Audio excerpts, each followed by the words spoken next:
Hello, Tadeo. Nania. We have lots of questions from our viewers. All right. Okay, the first one. Is there a way to unite the unconscious and the subconscious minds with the conscious mind so that we can be consciously aware of all three? And would there be an advantage to our physical experience that way?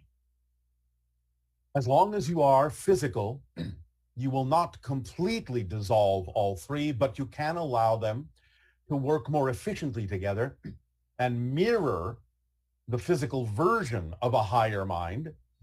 But while you are physical, all three are somewhat necessary so that you can experience timing and processing of whatever information your conscious mind truly needs at any given moment. So there will always be some slight holdback, some slight process of funneling the information that's necessary at any given moment through. But yes, you can allow, by accelerating yourself, by raising your frequency, the barriers to become less solid so that they can work together. All three divisions can work together much more efficiently, much more fluidly. Okay. And this person says, I'm interested in why we are specifically among all the other options for who or what we could be as a unique expression. So I guess why we are who we are. How is it possible for us to have preferences if we all come from unconditional love? Because it is unconditional by the very definition of the word, you can be whatever you choose to be. Therefore, you choose whatever theme of exploration at any given moment your consciousness believes will allow it to experience what it needs for its own growth, whatever it is interested in exploring in that sense. So you have the freedom to choose whatever you wish. Do we have the option of choosing to come to Earth to do negative things? You do have that option, but again, remember that when you say negative, a lot of times you will choose negative mechanisms to do positive things. For example, the idea that you are limiting your consciousness in order to have a physical experience is a positive utilization of a negative mechanism because you are imposing a limitation for various positive reasons, for experiential reasons, on your broader consciousness. So yes, in the way that you meant the question, it is possible that you may see that someone doing something that would be considered to be negative could inspire others to act positively and perhaps change things in a more positive direction by having something negative to push against. Is there an optimal way to meditate? And is there like a best length? And is 10 minutes just as effective as 1 hour? Or? Not necessarily.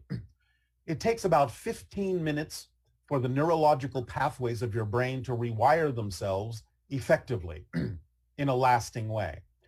So the idea of whatever form of meditation you are attracted to would be the best thing for you, the best permission slip. And we would say optimally, allow yourself at least 15 minutes. You can go for longer. You can go for an hour. Again, it depends upon how you decide to adjust it that works best for you. But at the very minimum, 15 minutes is usually required for most physical individuals to allow for the appropriate amount of rewiring of the brain to be effective in terms of making the changes that you typically seek to make. Okay, thank you. Following up from the guilt and responsibility transmission, is guilt always an indication that there is an energy alignment necessary, or can that mechanism get out of whack a bit?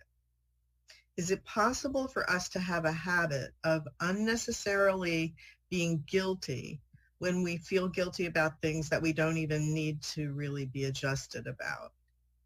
And if so, how can we know the difference and clean up the confusion and the energy alignment mechanism can work as intended?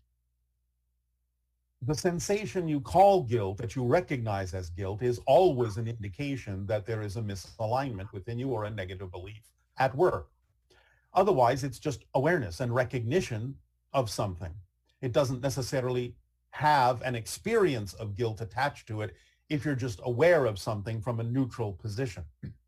The idea of being guilty when you know you have no need to be guilty in that sense is one of the results of actually giving in to the negative definition, the negative belief system, because again, it keeps attempting to perpetuate itself and thus continues to perpetuate the guilty feeling, even when you intellectually know there's no reason for you to experience guilt. So that is simply a residual side effect of, or an echo, if you will, of having given in to the idea of the negative and fear-based belief that creates the initial guilt feeling to begin with. The idea, again, is to recognize that it comes from a fear-based belief, to explore and investigate yourself with honesty about what that belief could be, and truly get to the core understanding of what the fear-based belief is telling you as a story, to allow yourself to really see the details in that story and recognize that they are generally nonsensical when you get to the heart of the matter. That is how you can dissolve any reason to keep perpetuating the idea of guilt and allow yourself to let that go. So as an example, survivor guilt, is there a way to transmute that? Or is that happening at such a deep level?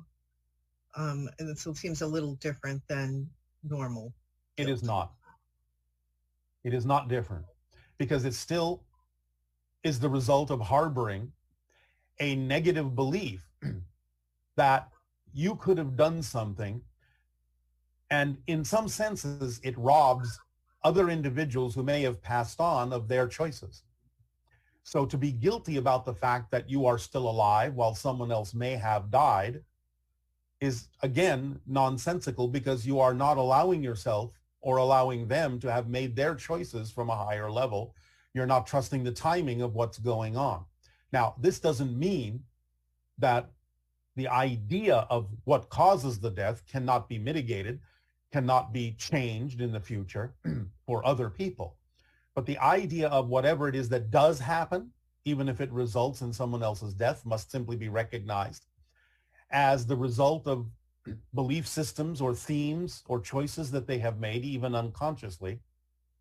And to be guilty about being someone who remains alive, in some sense, dishonors the choices that they made, instead of utilizing those to make differences in your own life and in your own understanding about your connection to those who have passed on into spirit. So survivor guilt, again, is simply a residual recognition of the fact that you've been holding on to fear-based beliefs and negative beliefs about your own worthiness to be alive, about the choices you are making. And it can be used in a positive way to correct anything that might have been a misunderstanding, a misinterpretation, or a miscalculation in your own life. But the idea of holding on to the guilt does not allow you to move forward, nor does it allow you to develop a recognizable relationship with those who have passed on in a way that can serve you and in a way that honors them for their choices.